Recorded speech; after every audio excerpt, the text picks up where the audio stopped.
بسم اللہ الرحمن الرحیم۔ آج کی اس ویڈیو میں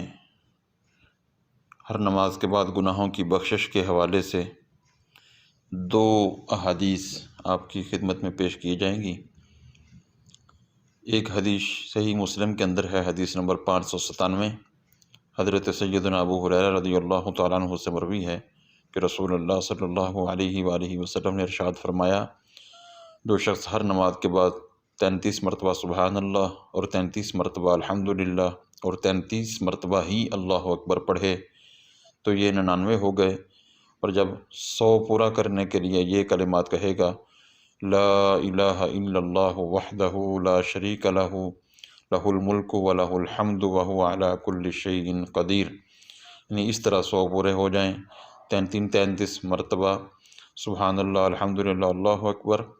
اور آخری مرتبہ ایک مرتبہ لا الہ الا اللہ وحدہ لا شریک لہ لہ الملک ولہ الحمد وہو علی کل شیء قدیر کہے تو حضور فرماتے ہیں کہ اس کے گناہوں کی مغفرت کر دی جائے گی، خاص سمندر کی جھاگ کے برابر ہی کیوں نہ ہو۔ ایسے ہی رسول اللہ صلی اللہ علیہ وآلہ وسلم نے ارشاد فرمایا،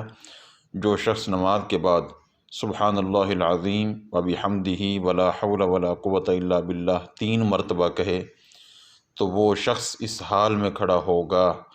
کہ اس کی مغفرت ہو چکی ہوگی۔ اس حدیث کو امام طبرانی نے اپنی کتاب الدعاء کے اندر نقل کیا ہے، حدیث نمبر 732 ہے۔